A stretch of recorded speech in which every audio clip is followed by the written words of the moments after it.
What is up, my gorgeous reading angel bestie queen? I hope they're having the most wonderful day of your entire stinking life.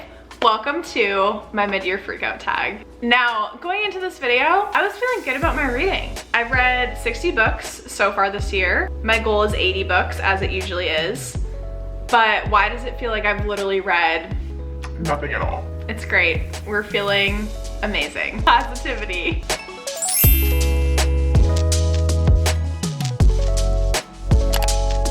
I love doing this tag because it allows me to check in on how my reading has been so far halfway through the year, but also it makes me realize how extensively long and never-ending my TBR is. First question is the most stressful question, usually not this year, because I just read the best book of the year. Hands down, no question. I've never been more confident in this answer.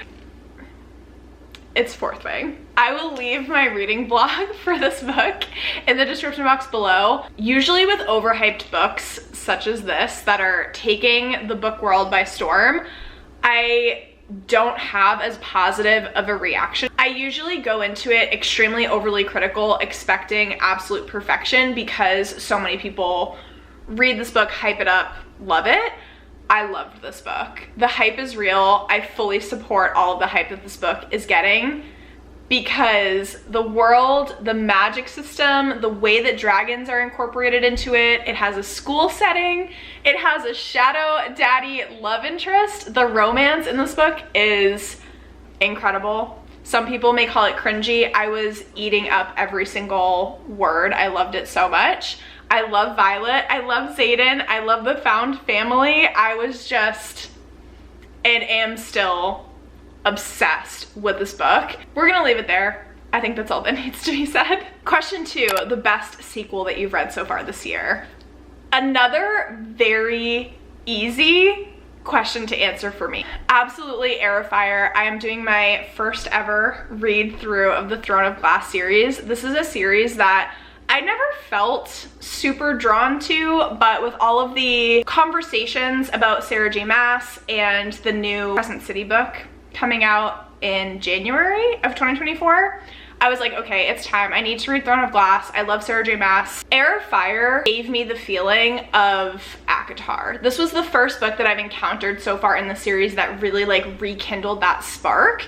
The other books in the series, and don't come for me, were okay. Like, I enjoyed them, but they were pretty much like 3-star, 4-star vibes. This was my first 5-star in the Throne of Glass series, and I'm so excited to continue. I really loved where the plot developed and we could see the direction of where the plot was going from this book.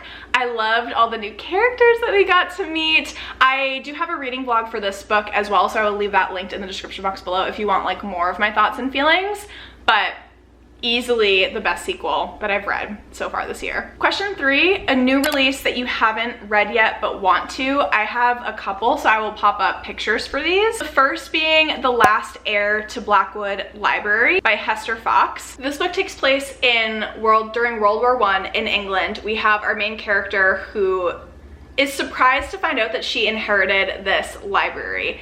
I've heard that it has very gothic vibes. I typically love books that involve a library, and it's kind of this mix between historical fiction, fantasy, gothic, paranormal mystery thriller. The next one I've been meaning to get to is Wayward by Amelia Hart. When I read the description or summary for Wayward, it really reminded me of The Once and Future Witches by Alex Harrow. Very similar because we're kind of following multiple women across multiple different timelines, a lot of undertones of feminism, and so I loved this book. It was a very emotionally impactful read for me, and where Wayward was giving these types of vibes, absolutely, I need to get to it. And then the last new release that I have been dying to get to is A Day of Fallen Night by Samantha Shannon. I loved Priory of the Orange Tree. It was one of my favorite books that I read last year. I've been meaning to get to A Day of Fallen Night. I have been waiting for the paperback copy to get released. I think that it has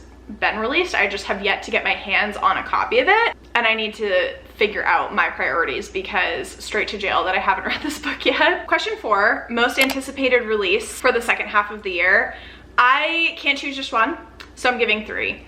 Iron Flame, which is the second book to Fourth Wing. It comes out in November and I can't stinking wait. I've already pre-ordered it. I pre-ordered Iron Flame when I was 100 pages into Fourth Wing. That's how excited I am for it. I also have pre-orders in place for, I think it's called A Curse of True Love by Stephanie Garber. It is the 3rd book in the Once Upon a Broken Heart trilogy. I can't stinking wait. I pre-ordered that as soon as I finished A Ballad of Never After. That landed on such a massive cliffy and I have been dying to get to it. I think originally it was supposed to get released in September, but she pushed it back to October because she needed more time to like write it. And I heard that we're getting Jack's POV, and that was something that she wasn't going to include at first because she said it really like scared her to write in Jax's POV.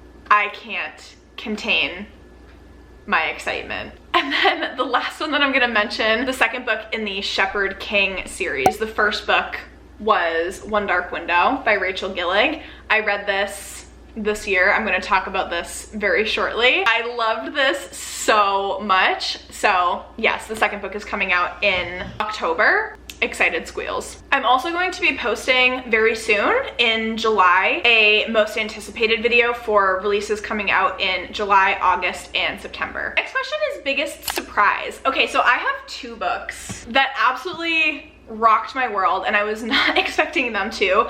They're both pirate books. I'm finding that my return to pirate fantasy was something that I didn't know I needed. When I was first getting back into reading in 2020, I read Fable and Namesake by Adrienne Young. Those books have a very special place in my heart because they really rekindled my love for reading, and those are both seafaring, piratey fantasy books. They're both YA.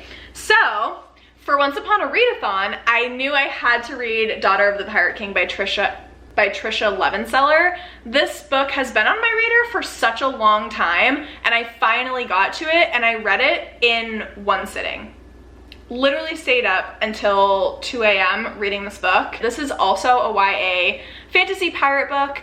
Our main character is so wonderful. She is a female Jack Sparrow, and the love interest in this book, cutie pie. It has a captor-captive trope, as many pirate books do, and I'm finding that I absolutely love. I'm going to be reading Daughter of the Siren Queen, but I also really want to read Trisha Levenseller's The Shadows Between Us series because I love how she crafts fantasy romances, especially the romance piece of it. I just really eat it up, and so this was a massive surprise. The second surprise, another pirate book, Sea of Ruin by Pam Godwin. One bed trope. We have like sharing a cabin, sharing a room trope. We have captor-captive trope. This is very dark. Whenever I heard folks talk about this book, I heard that it was Pirates of the Caribbean, but make it spicy. Yes, totally agree with that description. I love dark romance. It had been a really long time since I had read a dark romance, so this was a delightful surprise. I ended up giving this 5 stars as well. I want to read, not exaggerating, everything on Pam Godwin's backlist. The writing style blew me away. I was expecting, you know, like a fun piratey spicy time, but the writing in this book was actually incredible. I was sucked in right from the very beginning. I thought it was very well thought out. There's obviously a lot of spicy scenes, and that's what we're here for, but there was a plot structure to it as well, and that's why, even though this book is fairly long, just under 500 pages, I was invested the entire time. Then we have a new favorite author, either a debut novel or an author that was new to me. So I read A Multitude of Dreams by Mara Rutherford. I got an ARC copy through NetGalley, so thank you so much. Gave it 5 stars. I loved that book. It is a YA fantasy, very, very gothic tale. It is a Poe retelling as well. Blown away by the writing style. The plot, incredible. It was also very spooky, scary. Loved it. And immediately after finishing, I said, I need to read more from Mara Rutherford. And so I immediately ordered The Poison Season. Also, stunning covers. Like, absolutely love this. And A Multitude of Dreams also has a beautiful cover. So I have to name Mara Rutherford as my new favorite author of the year. Newest fictional crush. I really tried hard when I was going through these questions to not have book repeats. I want to try to highlight a lot of my different reading that I've done throughout the year, but my absolute #1 new fictional crush is Xaden. We love a misunderstood shadow daddy, sad boy. That's all I have to say. But also Raven from One Dark Window took my breath away. Like, jaw on the floor. Raven is kind of also a misunderstood sad boy. I am not afraid to tell you that I have a type. It's very clear. But Raven is like a dark knight. He is part of the King's Guard, if you will. He's like the leader of the King's Guard. But he's also this like bandit highwayman. These are my 2 new book boyfriends so far of 2023. The next question is a book that made you cry. I am not a book crier typically. It has been a while since a book has made me cry. The book that came closest was Magnolia Parks by Jessa Hastings. Magnolia Parks didn't make me want to cry, but it made me so emotional. I was raging. I was absolutely raging, and I went on a Taylor Swift sad song playlist bender. Like, Magnolia Parks gave me such a book hangover. It was a 5-star read for me. I absolutely loved it, and it made me feel some type of way. That is why I'm naming this book for this question. The next question is a book that made you happy. I love this question so much. I have 3 that I'm going to talk about because I'm someone who tends to read much more serious, dark themed, gothic books and fantasy books, fantasy romance. I love a dark romance as well, as we've mentioned. I wouldn't describe myself as someone who typically loves cozy fantasies, but when I'm in the mood for them, absolutely. So I have a couple just like feel-good fantasies that I've read so far this year that I absolutely loved, and 1 graphic novel. So the first one being Margaret Rogerson. I read Mysteries of Thorn Manor. This is the cutest little nugget book. It was so sweet. I ended up annotating this book, and I was not expecting to because Margaret Rogerson, her descriptions just make her writing come alive for the reader. Extremely atmospheric to like a cozy royal magician type vibe, and I just absolutely adored this book so much. Talking about it puts a smile on my face. When I was reading it, it was putting a smile on my face. The other book that just brings a smile to my face every time I look at it, every time I talk about it, is Half a Soul by Olivia Atwater. This is a Regency era fae fantasy romance.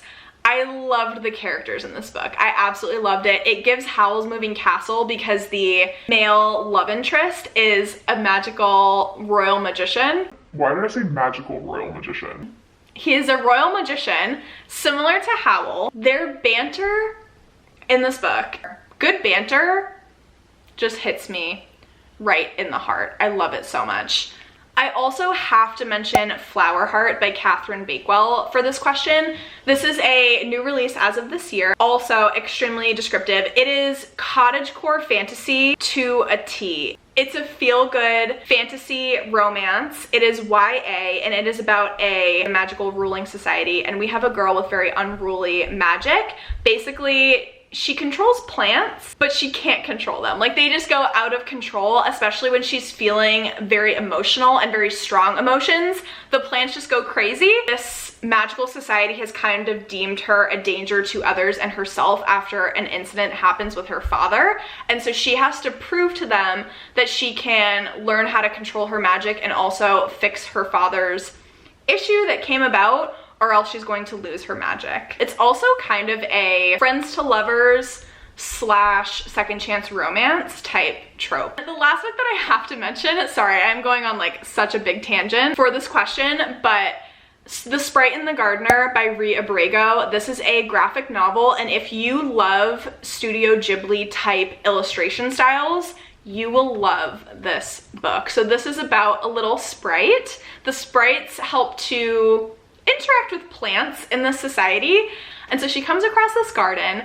that has been a abandoned. It just needs a little love. It's in someone's backyard, and so this little sprite starts to help this garden. Read it if you're looking for something cozy, sweet, fun, a super quick read. If you're doing any readathons in the summer and you can fit this graphic novel in, highly, highly recommend. I gave it 5 stars. The most beautiful book that you've bought or received. I have 3 that are really quite stunning. So the first one that I'll mention is Sirens and Muses by Antonia Angress. This cover does something to me. Like, I just think that this is so beautiful. It seems very painted, and this is I would describe it as like a light academia book, and it has to do with our main characters who are at this prestigious art school, 2 of which are painters. It's a lit fic, and it's definitely very character driven, and I just think it has the prettiest cover ever. And then my other 2 fantasy covers that I have to talk about, I have Mother of Death and Dawn, which was sent to me by my friend Sarah. And thank you so much, beautiful bestie. I love you so much. But this cover, so stunning. This artist went so hard, and I love Tisana to absolute death. My last one is Blood Scion by Deborah Fillet. This dust jacket is beautiful, stunning, gorgeous. I still need to read this book, but then also we have dust jacket cover art, and it's the same on the actual hard book. It's signed and the end pages. I mean, gorgeous. And then the final question, books that you need to read before the end of the year.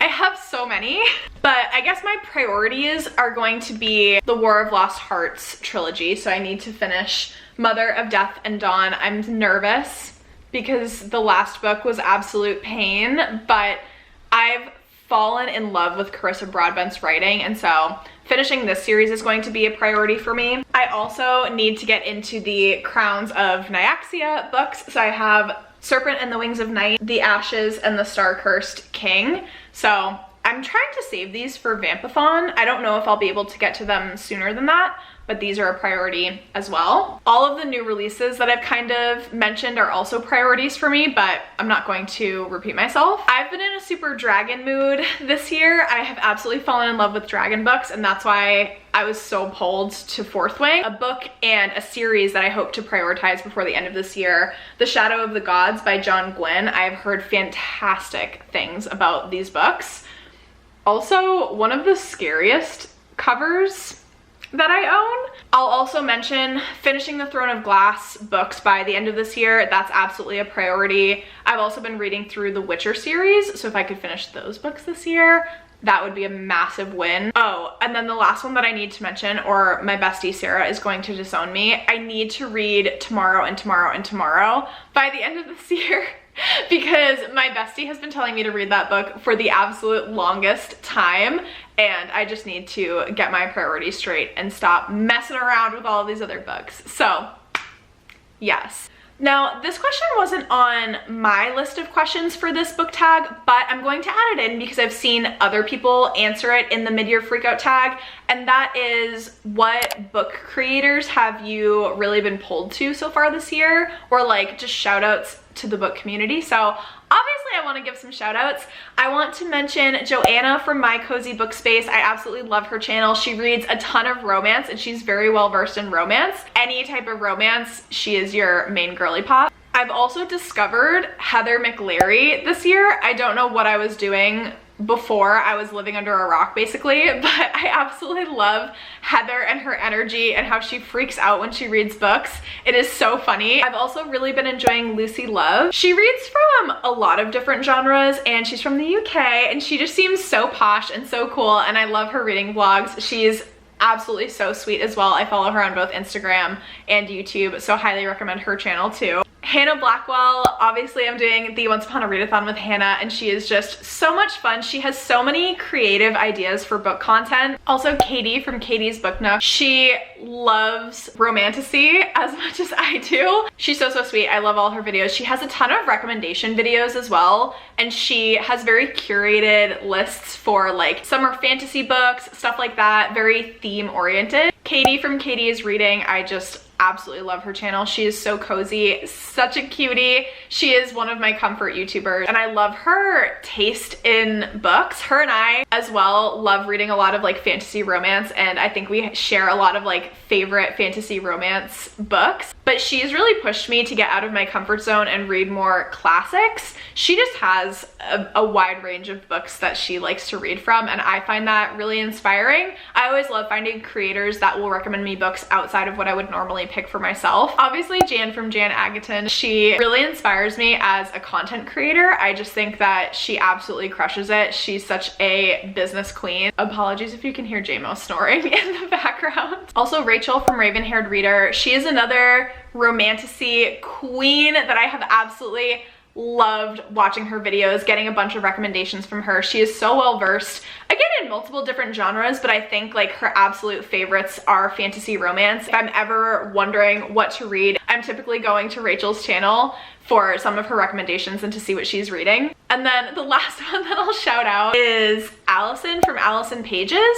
She is someone whose reading taste, I think, varies significantly from my own. She reads a lot of nonfiction. She reads a lot of contemporaries. I just love her energy. I love her channel. I love her editing style for her videos. She's so thoughtful and she's so funny, and she's very real about her mental health. She is also very open about her journey with autism, and that representation I think is really refreshing, and I've learned a lot from her channel.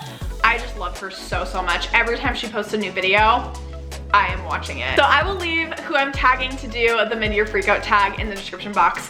Please leave your answers to these questions in the comments. I would love to see them. I will catch y'all in the comments, and I will see you in my next video, friends. Bye!